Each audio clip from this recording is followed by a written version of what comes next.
And that's it. That's the countdown. That's how the countdown works. You have to love 80s music. I do love the 80s music. Brent, Gonza, how are you guys doing today? Good, how are you? Where's everyone calling in from today? I'm in Miami as usual. Brent, you're in Cannes? That's right. I'm in Cannes for Amazon port at Cannes Lyon, which is like I learned yesterday a very big event here. So pretty cool. Only 4 hours from where I live now, so very easy to get to. Brent, I saw some images yesterday in social. Pretty nice. What did you see, Gonza? That mega booth. Yeah. What mega booth? Amazon's. What did they do there? The one thing that you might be very interested in, Mike, is they have a cold brew coffee fountain that's unlimited. Wow. So you just I saw frozen yogurt. Is it possible? And like cold frozen brew comes out. No, but there's popsicles too, because it's very hot here. So people want the cold drinks and they want the ice cream. So they're although when I go to Europe as an American, I want the Nespresso pods, which is okay. You get those at your Airbnb. So you get those at the Airbnb. You're covered on all bases. Yeah, and one question about that, Brent. Are you sure it's not pronounced cans? I've been saying it Cannes. I'm actually not sure. I've never been here before, despite speaking a decent amount of French. Maybe it is Cannes. Maybe it is Cannes. I actually don't know. I want to go with Cannes from the Cannes Film Festival, like Cannes. Mm-hmm. Yeah, I don't know. Maybe I just see it in the French part of my brain just goes, yes. Oh. I'm here in Austin, Texas, and finally warming up. And if anyone wants to write in the chat, we were having a discussion if these purple backgrounds add to the allure of core, or if they take away. Gonza didn't want the pixel art, but okay. But Gonza has purple. I want to give you a Maverick reference. You know, it's the content, not the background. Wow. It's a pilot, not the Speaking plane. of content, today we're here to do some Amazon PPC and Amazon growth. This is our quarter 2 2025 webinar. We've got some cool topics here today. We've got common campaign structure mistakes. We've got audiences discussion for AMC and some new DSP work. We've got some navigation of some tariffs. And lastly, core as a community is open. And yes, we have a core member and just launched a YouTube channel, which I recommend checking out. Sean Stone. Gonzo was worried that the background would take away from how good looking he is. That's what it is, Sean. That keeps me up at night. And honestly, Sean, you might laugh because that's the second time in the last 10 minutes that Gonza has been complimented on his looks, because earlier Brent and I were looking through this presentation and there is a professional picture of Gonza that I think will make everyone feel a little bad. Yeah, that's a teaser. That's a teaser. So by the end of this call, we're going to help you diagnose, fix some of your issues with your PPC structure, identify some new opportunities for AMC and DSP, and of course, if you're a seller, navigate around tariffs around 2025. And Gonzo, I'm so happy to have you here because you always bring the seller's perspective, which I think is so valuable for me to hear, who's not necessarily a seller, and I'm sure Brent too. To hear your perspective. So thanks so much for being here too. Yeah, thank you. And what is a little bit about us and what is Core Community? So 4 weeks a year, we have an open enrollment week. We did something really unique with our Amazon PPC and Amazon Marketing Growth Community, where we have these open enrollment weeks so that we can have the spring 2025 class, the quarter 2 2025 class join in. That way they're able to come in all together. Everyone gets an orientation week. Everyone can come in and the community stays really stable and strong, as opposed to almost like a party that you're throwing and everyone's just getting there one by one. So just a little bit about Core Community. It is an Amazon marketing growth community. We talk about Amazon PPC, Amazon SEO, strategy, technology, workflows, strategies to grow. In fact, one of our most popular posts over the last year was actually someone in the community who was asking about, I believe, reporting tools, like how reporting gets done. So in 2024, we had 66 active members. We had over 1,100 members posts and comments. And actually, I just checked these numbers in preparation for this presentation. We've actually are 45% more active than we were in 2024.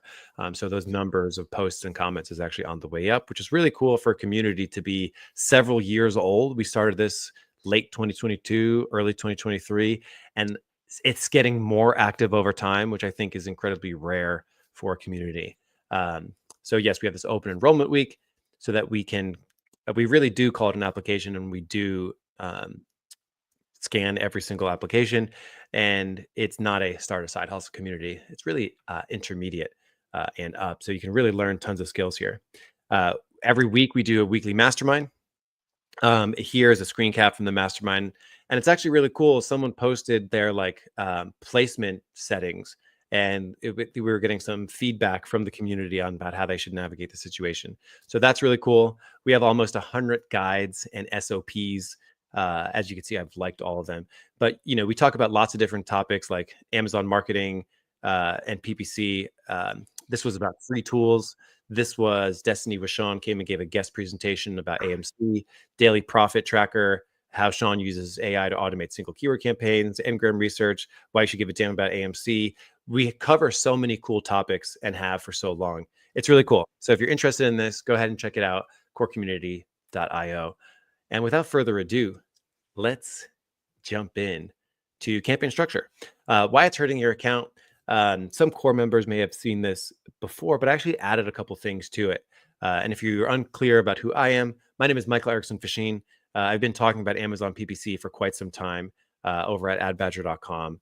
I also own a Google PPC and SEO agency too, searchscientists.com. Now, the problem with bad campaign structure, I think, is really insidious, meaning it's hard to find and doesn't get talked enough about. And if we were to look at something like this, I think this is a good encapsulation of campaign structure that can kind of go awry. And what I see here is there's 751 keywords in this entire account. So this is an account with 750 keywords, and the spend and sales is a little bit out of whack. If you notice here, the spend was actually 3,600. The sales was actually 3,400. If I round up. So we're actually at over 100% ACoS in this account. And it's never just one thing. There's bidding issues here. There's maybe targeting issues here, but there's also a campaign structure issue here, which I'm going to get into in a second. If I were to scan for how many keywords got over one order per week, it's 8. I looked at a 30-day time frame. I said, show me everything with orders more than 4. And there are only 8 keywords here that get more than 1 order per week on average. Now, when you have an account with 800 keywords, but only 8 of them are consistently getting an order every single week, I call this a campaign structure issue. What I consider this to be is this account would actually be much better if they were just focused on these smaller amount of keywords a little bit more attentively than trying to build an incredibly large account. And if I were to go in a little bit further, how many keywords can go 7, 14, 30 days without an order? The number is astronomical. So what you end up getting is you get an account that's really difficult to manage. It's difficult to optimize. I don't hear enough people talk about over segmenting their account, and you can absolutely over segment your account. And when I look at this here, clicks less than 10, there were hundreds of keywords with clicks less than 10 in a given month. Do you know how difficult it is to optimize keywords that get less than 10 clicks in a month? How difficult it is to get keywords and optimize them, and they go 7, 14, 30 days without an order. This is probably the hardest stuff to optimize. So when you look at, one of these keywords, and I did some word swapping to anonymize this, but when you look at a keyword here, 68% ACoS, 7 clicks, 1 order in a month. The next one down below, 63% ACoS, 8 clicks. Then the next one's 18%. This 18% could have just as easily been no sales at all, or 80% or 90%. You get this account that's really jumpy. And I think that's one of the hardest things to optimize. So considering the amount of clicks that each keyword or target gets in a month, considering the amount of orders that each keyword or target gets in a month, is one of my principles, which I'll get into here, about good campaign structure. So, I don't know about you, Brent and Gonza, but I consider this to be one of the biggest issues where you're just getting, the majority of this account, there were like 780 keywords here, 740 of Mm. them get either 0 orders in a week or less than 1 order in a week. And that's so difficult to optimize here. They're in keyword purgatory, Brent. Yeah. Like how can anyone bid optimize this? Right? Impossible. Mm-hmm. Yeah, accounts like this with no control. It's an environment that scares me a lot. Right. And like I'm hesitant to call this even a bidding issue, because how on earth can you bid optimize an account that has 95% of keywords with very low data, Yeah, right? it's a control issue, Mhm. really. Yeah, I would call it like a campaign structure issue. Mhm. And then of course, mixing match types with multiple ad groups. So this is one campaign that we're looking at. Inside that one campaign, there were 3 ad groups: broad, exact, and phrase. And there's a couple issues here. Number one, the naming is not perfect, because like you want to name your campaigns properly and you want to name the ad groups properly. Mhm. And really interesting thing. So I think campaign structure makes all of this even worse. Like if you think about this, we've got multiple ad groups in here. We've got multiple match types in here. We've got multiple search volume issues in here where we get very little clicks and we get many clicks in the same spot. In addition, when the campaign runs out of budget, what happens here? You only get traffic for the highest volume keywords now. And it's possible that you have lower volume but profitable keywords, and they don't have any visibility because the budget's being eaten up by these high volume keywords. So again, I call this a campaign structure issue. Like Yeah. if we were better dividing this stuff up, if we were putting better budgets on all of this stuff, um, this account did sell backpacks, but not in this ad group. They were selling like backpack accessories here. And they're bidding on backpack strap, but they appeared for a skateboard backpack strap. Backpack chest strap is like an accessory for any backpack, but people Mhm. are searching for an actual backpack with a chest strap. And they did sell skateboard straps that you could like attach to your backpack, but Mhm. it wasn't in this ad group.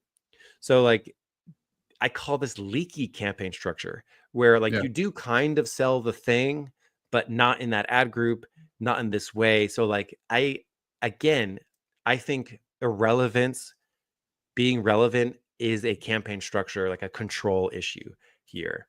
Um, and when it comes to campaign structure, I think of this curve, this meme, where the person who's just starting out is actually almost as correct as the expert. And in the middle, you have this painful middle. And this Mhm. is where I think a lot of people get wrong about campaign structure, is like you only need this rule. It's like only one match type per campaign, single keyword campaign every time, only do that. And that's actually creates a lot of frustration too. Like when you have a lot of arbitrary rules about campaign structure, like it always must be this way, only do it this way, hard and fast rules, you actually end up with a lot of issues. This account over here was following someone else's formula, right? Like someone else said, hey, broad exact phrase, separate it into ad groups, keep them in separate ad groups, 3 ad group campaigns in a single campaign. Like they were following some amount of info, right? They were following a hard and fast rule, and they were ending up in this painful middle. And really, campaign structure, I have a checklist here which helps you understand how to optimize campaign structure just like you would optimize your bids. And that's the mindset I think we need to be in. Um, so some top principles that I follow. You want a Goldilocks level of segmentation. You want your account to be segmented, enough to maximize your settings. What I mean by that is your bid settings, your placement settings, your budget settings. But if you segment too much, you're going to end up with a lot of stuff with very low data. And that's a control issue in and of itself. So like that account that we just looked at, they segmented so far that they actually couldn't do bid optimization, that they were like the victim of whatever Amazon was giving them, and they couldn't have control themselves. So if I look at a campaign like this, and the account was good, right? We saw a lot of good performance, like in the 40s where the client was. And then you end up here with a campaign that has only 9 clicks and 1 order, which is relatively low for this account. It's possible that they segmented too far, and they'd actually be better off considering where else could I get these impressions for, as an example. Another principle that's really good to follow is grouping by goals, themes, or similar performance levels, grouping like with like. So similar goals, themes, performance grouping should be grouped together for ease, and these goals should be written down in the campaign name and the ad group name. So this is a real ad group that I've seen. It just literally says ad group. Today in 2025, we still get campaigns and ad groups named this way. So I just wanted to remind everyone, right? Campaign type, product, goal. The tip to follow, the thing to remember is campaign and ad group name should be detailed enough to know what's inside of it when looking at your search term report, right? You should be able to look at your search term report, and then in the next column over, it says the ad group.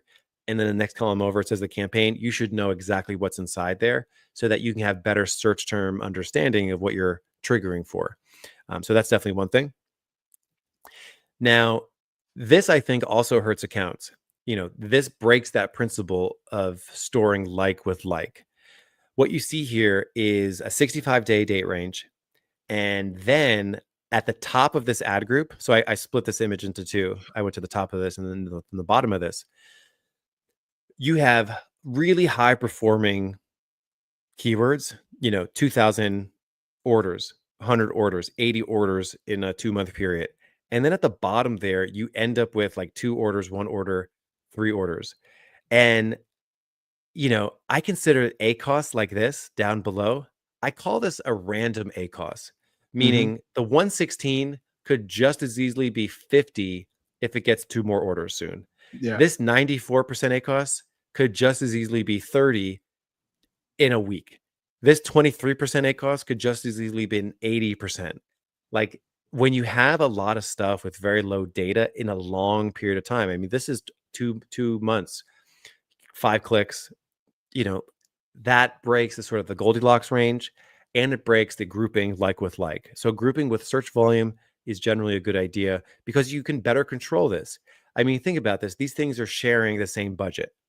And obviously, most of the budget's going to go here. These things are going to get left out into the cold.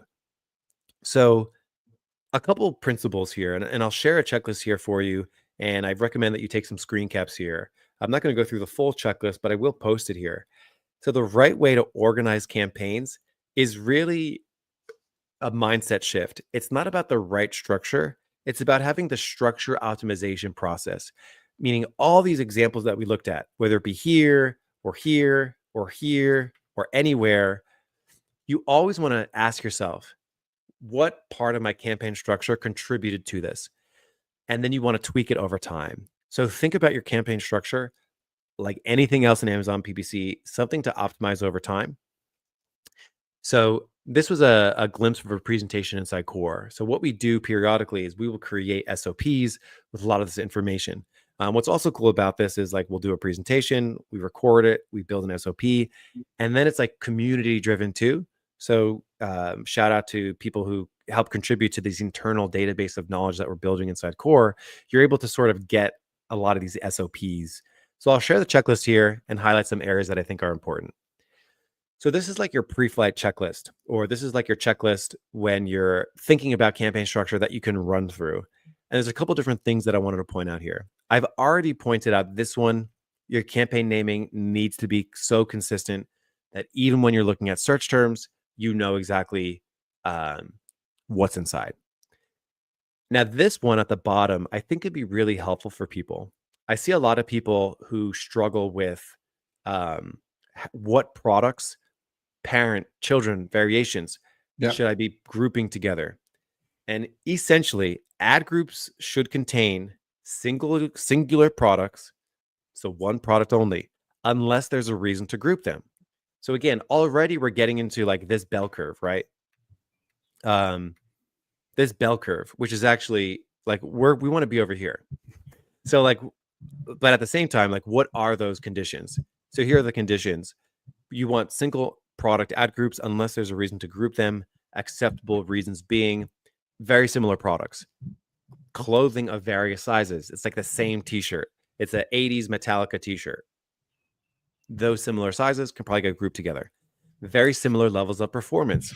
I'm selling similar products and they have similar levels of average order value, cost, profitability. You more than likely do not want your 60 pack with your 2-pack. Your 60 pack might be $250. Your 2-pack might be $19.99. Those are going to be very different levels of performance, probably a reason to segment them. Very similar purchase intent, meaning the exact same search terms are going to trigger for all these things. Purchase intent in terms of somebody's explicitly searching for like, a multi-pack. It would make sense to group some of your multi-packs together. Search volume per campaign will become too low if segmented into individual product campaigns. For example, if I'm selling 100 barbells, if I'm Rogue Fitness or something, and I'm selling 500 barbells, I would end up with so many campaigns that I'd have such low data in all of them that it would make sense to group some of these barbells together. And finally, SKU count is so high, it may become unmanageable to have fully segmented campaigns, fully segmented products across the entire catalog. So these are some guidelines to follow when you're grouping or not grouping campaigns. And this is an optimization checklist as opposed to a hard and fast rule, meaning you might be grouping some things and then realize one product converts way better than another. So one product has a much better conversion rate than the other product for some reason. That will sort of clue you in like, maybe I should begin to segment this so I can better control this. That's exactly what great campaign structure and campaign movement looks like. Here's the barbell example, right? We've got a whole bunch of barbells, a lot of similar shared keywords. If I'm selling 400 barbells, I will more than likely not have 400 auto campaigns. And then if I segment those auto campaigns deeper with 4 auto targets, like I'm splitting out my close match, loose match, complements, and substitutes, I end up with 1,600 campaigns. At the same time, I also don't want one campaign with 400 barbells in it. So there's a sweet spot in there somewhere. And essentially what I would do is I would probably start less segmented and then eventually become more segmented over time as I discover a lot of these differences between them. For example, let's say I didn't realize that the log bar, which looks like a log, very different than a normal barbell. If I have this log bar, I'm going to notice that this log bar has very different search terms and very different keywords to go after, very different levels of performance. That's like an easiest, obvious thing to split out. The harder to split out things will be like this. I have a $450 barbell. I have a $290 barbell. I maybe have a $100 barbell.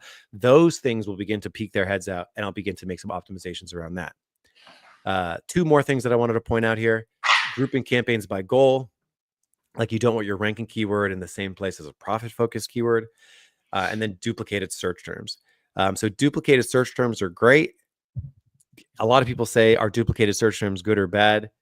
I generally believe that they are fine until they're not. So if I'm bidding on, I'm selling Badger cell phone cases and it's appearing in lots of different ad groups, it's generally fine, right? I have good similar levels of performance, but for whatever reason in this ad group, and ideally I would know like what products are inside there. But in this ad group, I'm looking at like an 86% ACOS. I probably want to do something about that. So like that can be helpful at understanding that. Profit-driven keywords versus competitor targeting. Like you want to segment these things out. So I've got like good, strong levels of performance here. And then I've got competitor keywords that are a little bit higher ACOS. In no world would I want these things appearing together. I'd want to be able to control and segment these things out a bit better. So segmenting out by group, by theme, by similar performance level can be really valuable. And the last one here is this is probably one of the closest things to a hard and fast rule. I generally find that most high performing accounts follow something along the lines of 80% sponsored product, 15% sponsored brand, and single digit, probably around 5% sponsored display. I generally think that's a good balance of visibility, reach, awareness, direct response conversion. So I would generally say most strong accounts don't over index sponsored brands and sponsored display. And those are some quick campaign structure. This is recorded, so you can go back and sort of look at this checklist in a little bit more detail. But thanks. That's my part of the presentation. Hope to see you guys in core. Without further ado, we're going to shift to Brent in cons. What's up? Thanks, Mike. The one thing I wanted to add to your prez actually is the naming conventions for campaigns, in my experience, should also be agreed upon by all the stakeholders. In some cases, that includes the client too, if they're really picky, at least in the agency experience I've had over the years. Because then everyone can agree, this means this, and when we see it, we all understand the same thing, and that's really key. Cool. So I'm going to jump into ADSP. The title that we had earlier in the presentation, I didn't update actually. So the topic is focused on ADSP, that being Amazon DSP. And one thing that I've been kind of switched on to, and actually let me go to the next slide to explain. My agency, AMZ Pathfinder, I sold at the end of last year into this year. And as of May, I'm really focused on Amazon DSP. So I'm not going to give a bio about who I am, where I come from, but I will say that now I am head of DSP at a different company. And so this is one of my main focuses. As such, my kind of adventure journey into this, whatever you want to call it, is something that I intend to take other people along with me. And that includes everyone in core. And so the more I learn about it, the more I share about it. And some people are very interested in that. And so if that's something that gets you excited about Amazon DSP, then maybe core is a place for you to join in too, because I'd like to have more people along with the journey. Think of it more like Lord of the Rings. We need to increase the party size to make sure we can fight off all the orcs. And there's a lot of orcs with DSP. It's very hard to figure out, which is why I want to share some stuff today. So the first kind of concept to wrap our heads around here is we are so comfortable inside of our sponsored ads world, right? We're talking about retail media inside Amazon. We're in this closed ecosystem, all the attribution super easy. Meanwhile, out there in the rest of the world, and I can reassure you that here at Con, this is definitely the case. There's many big companies who are all vying for the ad dollars that are flying around outside of Amazon. And a lot of that is going through DSPs or demand side platforms. And we right now, 2025, in the middle of this year, are in the middle of a DSP war. So it's brutal out there. There's a lot of things going on in the battlefield. But first, let's rewind a bit. So what is a DSP? You've probably heard about people talk about DSP. And if you're in the Amazon space, that was probably in reference to specifically Amazon's DSP. But Amazon didn't create DSPs. They're not like the company that invented the idea. DSPs have been around for a long time, actually. Basically, it's a software platform that lets you as an advertiser or brand bid on programmatic display ads at great scale. And you can do that across a lot of publishers. This is one thing we don't really think about too much in the Amazon ecosystem because our ads are showing up on Amazon.com or .co.uk or on people's mobile apps. And we don't really focus too much on, okay, well, where are they appearing? They're appearing on product detail pages and search. There you go. That's the answer. There's not, they're appearing on people.com or they're appearing on NewYorkTimes.com. That's what it means when we talk about many publishers. And the reason people use DSPs is because instead of going to people.com and New York Times and Fox News, I would have to set up an account and bid on ads at all three of those places. Well, it's actually much easier just to do it through a single access, which is a DSP. And the fact that it's done at great scale and it's done programmatically, which is to say there's bidding just like there is for search ads, it just works with display inventory instead, is why DSPs are appealing. So DSPs are used all around the world. And like I said, Amazon didn't invent them. They just have made their own DSP. And that's what I'm most excited about. Some of the reason I'm excited about it is because, here's some of the inventory. So this is where we can actually show the ads on Amazon DSP. We have Amazon here, which includes the .com, .co.uk, the mobile app. But we also have Twitch, because Amazon owns Twitch, IMDb, Amazon owns IMDb, Fire TVs and tablets. So that is, Amazon devices that have the Fire operating system. And in many cases, those are like full screen ad experiences. In fact, here just at Con yesterday, I was speaking with someone on the Fire TV team, and they're giving me a demonstration of some new ad types they have, and they're totally full screen experiences. So it's not just like a tiny ad in the corner as they're browsing Amazon.com. It's a full-on experience. Alexa, I think everyone knows what that is, and Amazon digital signage, which is actually signs that are inside of Whole Food stores. I personally have never seen one of these. Mike and Gonzalo, you guys actually live in the US, so maybe you've seen these. I personally have not. I've looked in Whole Foods. I've never seen one. You've seen them? Yeah. Okay, cool. Well, I've never seen one, and I've never had a client that's run ads on there, but maybe one day. The other thing is we talked about the notion of ads on a DSP being on an exchange. So these are some of the exchanges you can get inside of Amazon DSP. There's 36 right now. They're all over the internet. They have partnerships with a lot of big companies. In fact, here at Con, they've just announced a partnership with Disney and also with Roku, which are two huge like ad platforms in their own right. Disney obviously is a massive juggernaut, and Roku is one of the biggest like streaming box providers out there. So why are people fighting about it? Retail media that we're all part of here is about $180 billion globally. 19% of spend in America is retail media, and that's growing 20% year over year. Amazon and just generally big companies are interested in growth trends like this. They're watching this stuff really carefully. But the reality is ad inventory on Amazon is a bit constrained. So there's only so many ads Amazon can put on Amazon.com before users start to say, you know what, this is degrading my experience and I don't want to shop on Amazon anymore. Delete the app, close it out, go somewhere else. I know what you're saying, that'll never happen, but it could definitely happen. So basically the off Amazon growth is 3 times greater, which is why this is a big opportunity. Retailers like Amazon and Walmart, others like that, they're all trying to build DSPs because they have credit card information, purchase history, buyer habits. These things are super, super valuable for commerce and transaction, and also figuring out what kind of demographic or psychographic profile someone has.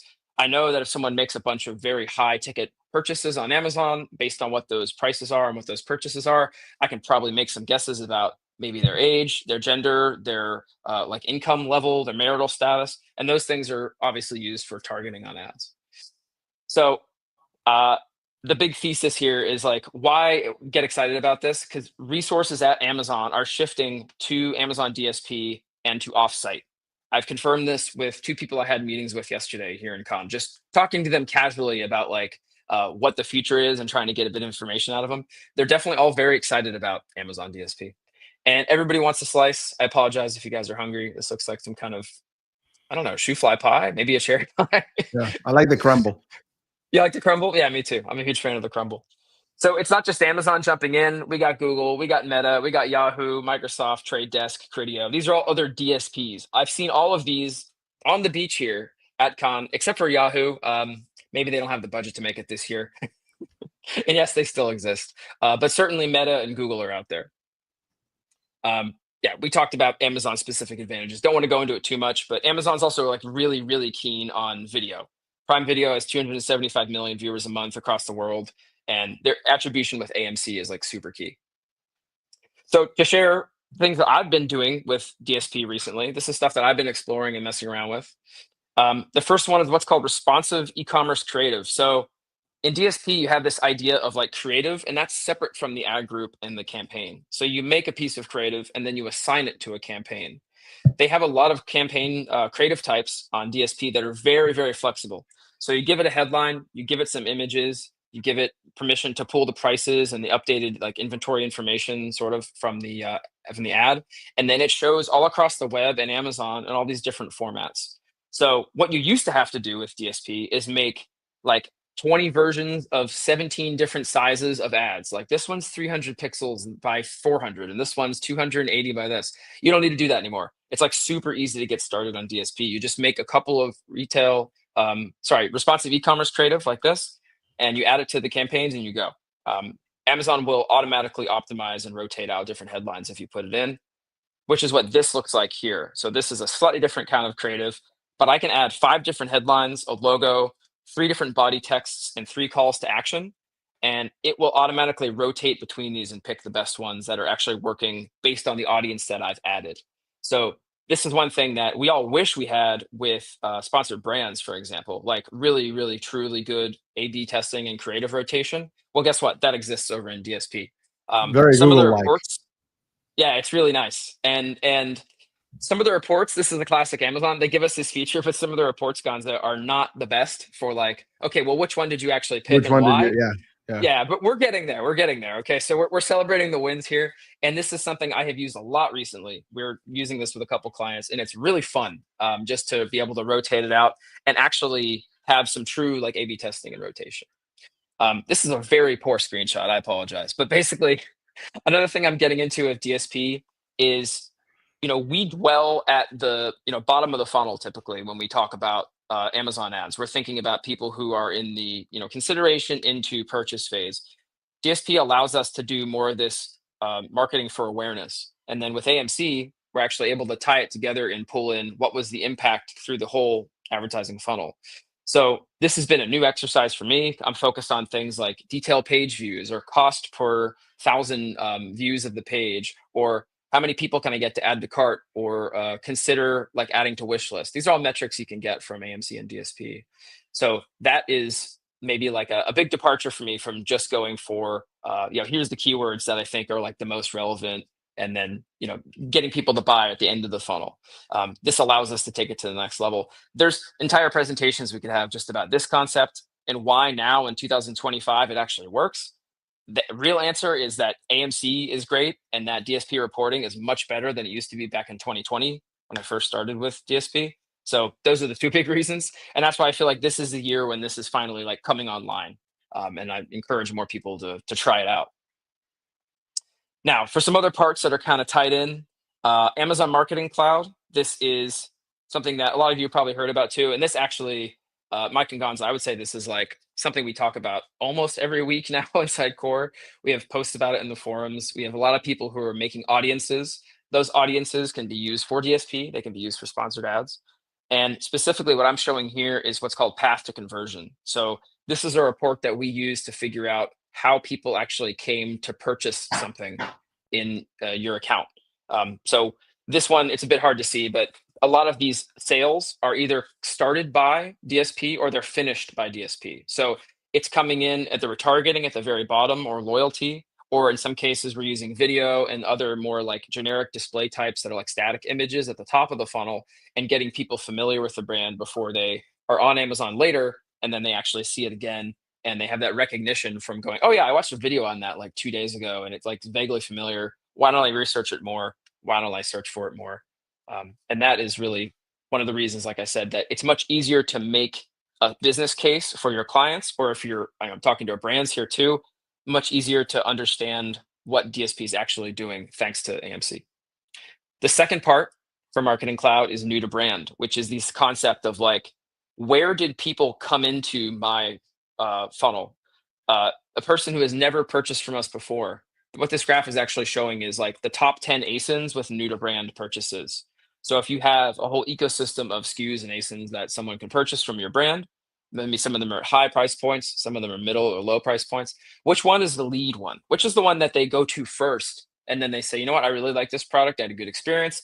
I'm going to buy the more expensive version, or I'm going to, keep purchasing from this same company when I have other workout equipment that I want to get. Like Mike showed earlier, some of the barbells and dumbbells and such.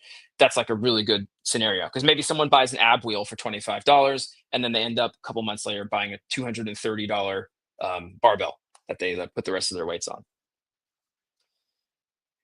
And something else that's really fun. This is not a super new one, but there's a lot of you out there that are probably using subscribe and save. If you have a consumable product, let's call it a supplement or food, and then every 30, 45 days, let's call it, that person gets a new shipment. We have a couple of clients like this who are doing DSP with.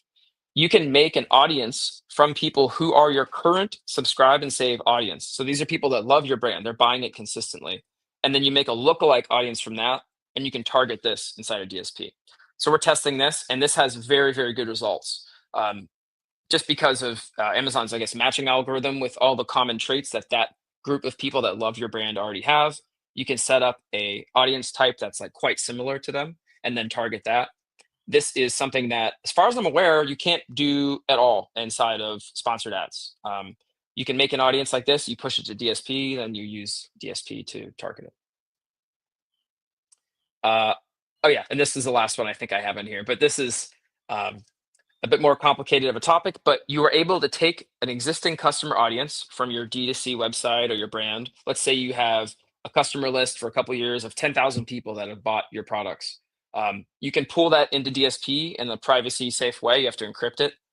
You send it to Amazon. It takes usually 4 or 5 days, but they'll do a matching on the audience, and then you can actually target lookalikes for that audience. And that is very powerful as well. So it's not just, I think some people have this idea of display advertising as being like, yeah, I'm going to target women who are 35 to 45 and have income between this. And, we think based on their buying patterns, they are maybe pregnant or going to have a baby soon. No, it's way more specific than that. That's not the kind of display advertising we have anymore, especially with Amazon DSP. So there's still a problem though. What is the problem? One, there's very little content about Amazon DSP. What I've just shared here is more than you can find like on YouTube. So already we're running into this problem where if you want to learn about sponsored ads, you have podcasts like Mike's podcast, you have communities like Core, you have a million LinkedIn posts every day. But there's very few people actually talking about a DSP.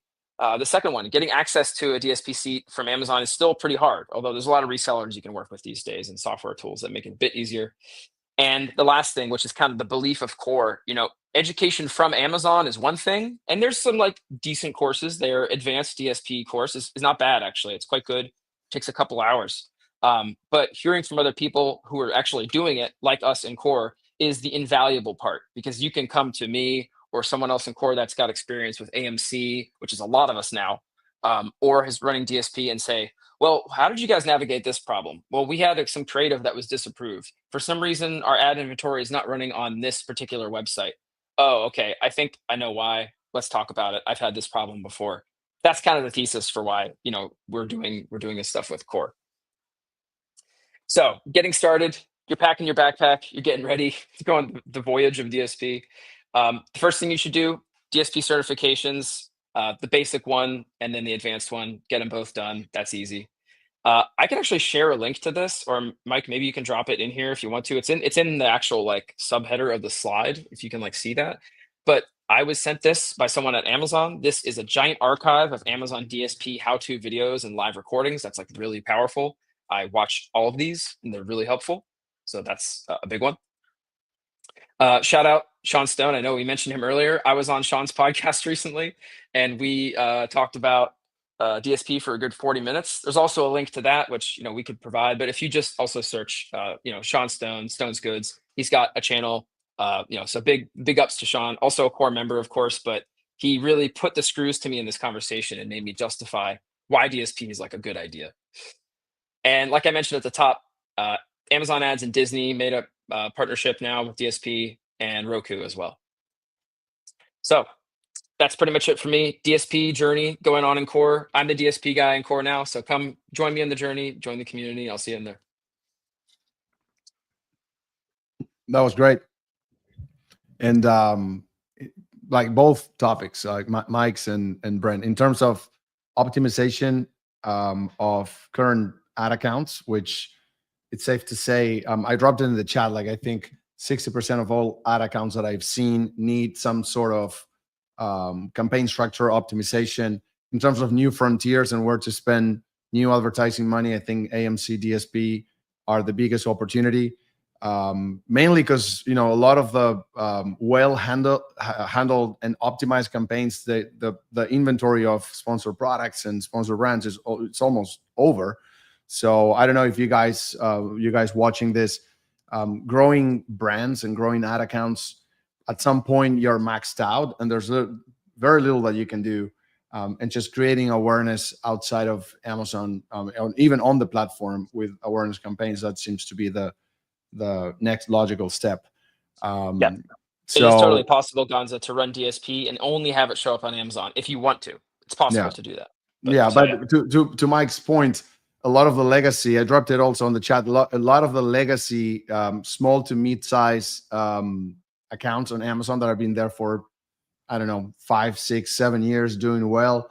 They, for the most part, they are in big need of some campaign structure optimization. And that could represent a lot of growth once you start shifting those advertising monies in a much more efficient way.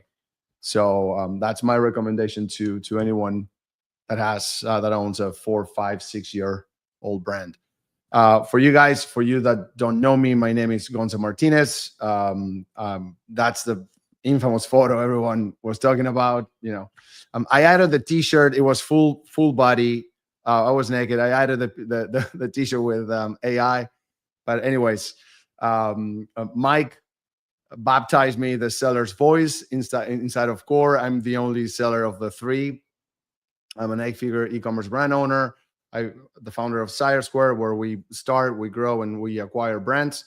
And I'm really passionate about brand building, product development, growing teams. I love operations, Amazon, and business in general. And I love all the financial side of things, which is a little bit about what I want to talk about today. Mike, when you presented the topics for today, one of the things that you said, well, if you're a seller, Gonzalo will bring some discussion about trade tariffs, etc. I thought about this presentation, or when I was putting it together, I thought about how this can impact you guys, service providers, and I mean the two of you and people here on the call. And I think service providers have been left out from the tariff discussion, and they think it's not relevant to their businesses, and I think it's going to have a major impact on the revenue model that most agencies have, and ultimately on the amount of money that agencies will be able to bring in. We all know about the tariffs, although it's a subject that's not being discussed anymore. Apparently, like it's out of people's minds. It took a little bit of bombarding in the Middle East to completely change the conversation. But 3 months ago, Trump decided to put tariffs. A lot of our friends and foes decided to launch reciprocal tariffs.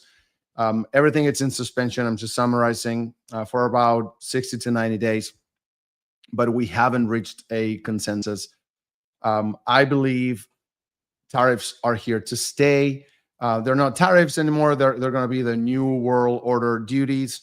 And items or categories that had maybe 4 or 5% tariffs, I think they're going to live with 34 to 50%. I created this presentation thinking about maybe a standard 50%, which it's an over exaggeration, but there were a lot of categories already with Trump tariffs from the first administration with 12 to 15. So if we settle on 34, like in our brands, the ones that we operate will live with 50% tariffs. I think that's safe to say. If you're a service provider, why should you care about tariffs? Well, I'll explain both for sellers and service providers. So if you're a seller, it's easy. You're going to pay more custom duties. That's a check you need to write. That affects cash flow. You're going to have higher COGS, lower margins across the board, lower business profit. That reduces your return on capital. Obviously, you're spending capital, and it becomes your business becomes essentially a worse investment over time. And that puts more pressure. If you have a service provider, and you guys, if you are service providers, you're gonna see, and you don't see it now and you haven't seen this yet because we're still working on maybe inventories are a little older and have lower COGS, but you're gonna see more pressure. We're gonna feel more pressure from your customers because as the margins go down, they're gonna start asking for better ad efficiency. If you are those are you that are handle legacy accounts where the owner it's really happy with ad performance. At some point, you're going to start hearing more and more from these people, and they're going to ask you to do things that you might not even be able to do because that ad account might be maxed out in terms of efficiency. If you're doing a great job, then there's little room to play, and this will start happening. There's going to be less funds to spend on ads. And that's why I wanted to bring it up to you guys. If you run an agency, if you're a freelancer and your revenue model is a percentage of ad spend, you're going to start feeling this because there's going to be less funds to spend on ads. People are going to launch less products. That makes the accounts grow slower. And if you have either a percentage on sales or percentage on ad spend, you're going to feel it eventually. So this is the impact for you guys in the service world, especially. Sellers are more familiar with this, but if someone was paying 25 cents before at a 5% duty on a $5 item, now they're spending 50%. They're spending $2.5 for the same unit, right? For the same product. That's 10 times more. That's a 10x on duties. In terms of cash flow, when you import goods, the duty portion increased by tenfold in many cases, or it can increase by tenfold. That's a huge pressure on capital and on cash flow. And what this means is that seller will have $2,250 less in this example to spend on ad spend. Service providers that don't look into, they're not brought into the discussion about margins and profits. And just picture this, an item that was $12.50 to purchase in China, for example. It costed $15.32 landed after shipping costs per unit and duties. That's now $20.95, right? So this is how margins got eroded from 74% cost margin 1 to 65 in this example. Nothing else changed. The price is the same. The referral fees, FEA fees, the COGS is what changed. And that an account that was netting maybe 25.6 in this example is now netting 16%, unless they increase the price from 59 in this case to 69.99. And even if they do that, their net margin is now 23%, which is lower than that 25%. This is what you're seeing across different categories, different sellers, right? How to minimize this? Well, there are two legal ways. One, legal, between brackets, but one is reducing the FOB declared value. People straight out lie about how much they're procuring for. Mind you, customs they're not dumb. They have a history of your import records, so they know that you've purchased this product for a higher value before. Chances are that you're going to raise flags with them and they're going to have to audit your books. And the other one is breaking down the FOB cost structure of the product. I'm going to explain each one and how you can use it safely, right? If you're a seller, if you're a service provider, you might want to have this conversation, at least like off record with your customers, to maybe bring this possibility to them in case they don't know of this and they're just, paying just higher tariffs and with a big impact on margin. What you need to do as a service provider is make sure that your customers are do your best to make sure that your customers are making the same amount of money as before, so it doesn't impact your business, and I'll explain why. So these two options both require that you understand your product's median declared value. Your custom agent can tell you this. It's like, in my category, what's the most common price for my goods, right? And also that you consider switching suppliers. By this, I mean you either choose an entity in China or in Hong Kong as the exporter, a new one. Why? Because then customs will not have a history of transactions between those two companies, and they cannot compare this good with your previous one that you were importing. A little bit about this. I chose specifically this HS code or category, which is articles of apparel and clothing accessories.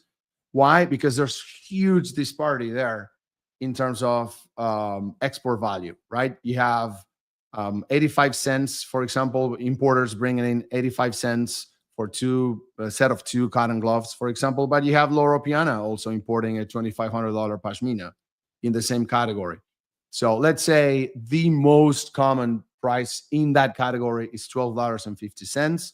and your product is $45, so you were paying $5 on a $45.5 item, you could safely choose that 12.5. This is what customs know. Customs doesn't know whether your pashmina is $12 or $2,500. If it's 45 in this example, you can tell customs that you're paying 13.5 and it won't raise any flags, because most pashminas in that category are imported for 12.5.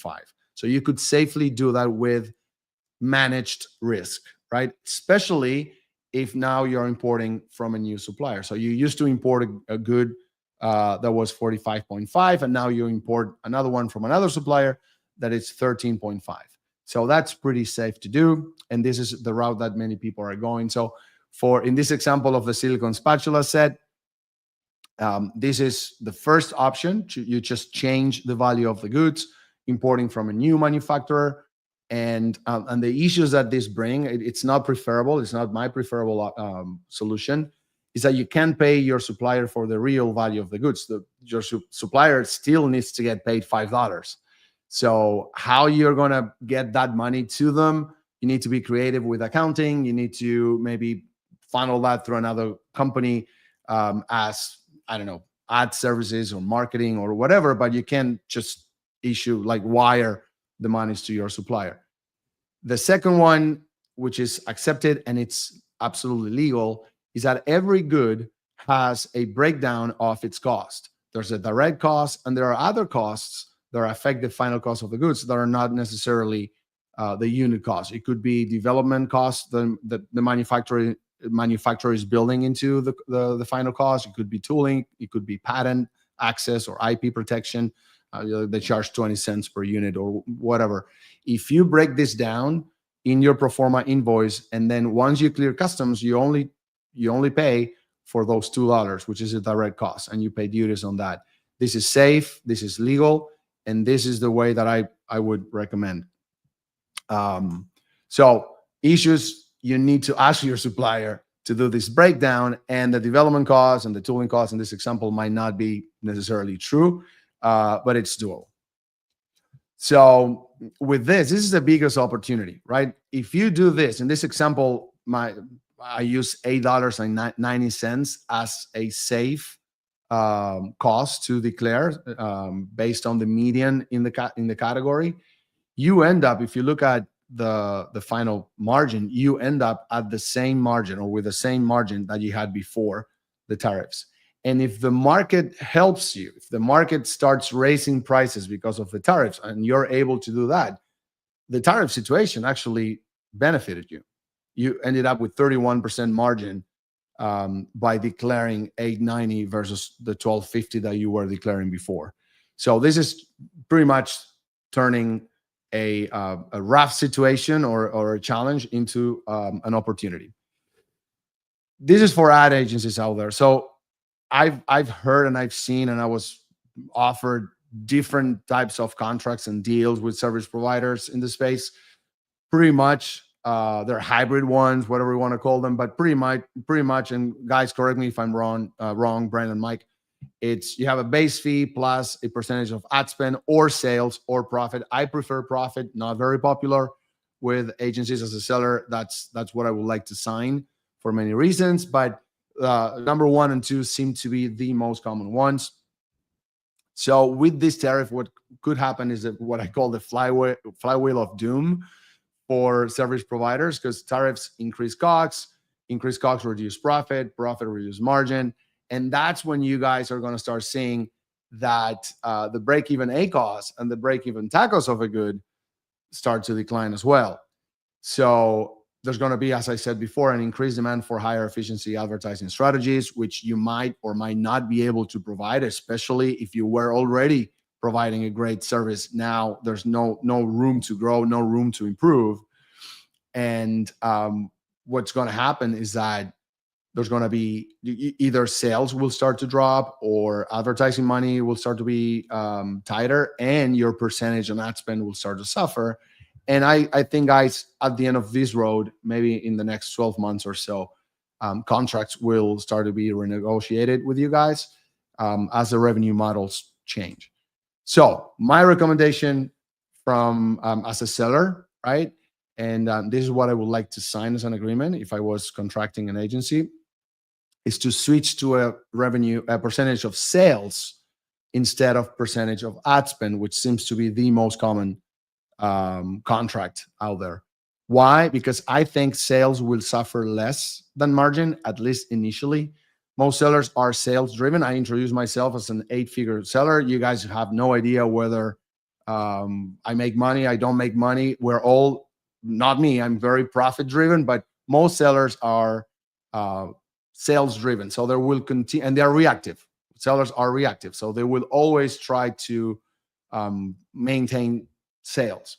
So, and also if the prices start going up, what you will see, and we're seeing it with our accounts, we increase prices and we're selling a lot less units, but our sales in dollar value continues to climb. So if you guys switch to a percentage of sales, you should be better off than with a percentage of either profit or ad spend. The demand of products will remain stable. People will continue to buy because they will be within the price elasticity or demand elasticity range. Sellers will continue pushing for sales, of course, as I said. And there's something in our space that you want to keep sales up because of, sales fits the algorithm moves the flywheel, you rank. And even at lower business efficiency, sales will continue to be the star for most businesses. So I highly recommend, you cannot switch your current customers, but if you guys have a sales agent out there, try to pitch the percentage of sales more than anything else. And finally, sales will suffer less than ad spend, I think. So that's more of a reason why to pitch the percentage of sales instead of the percentage of ad spend.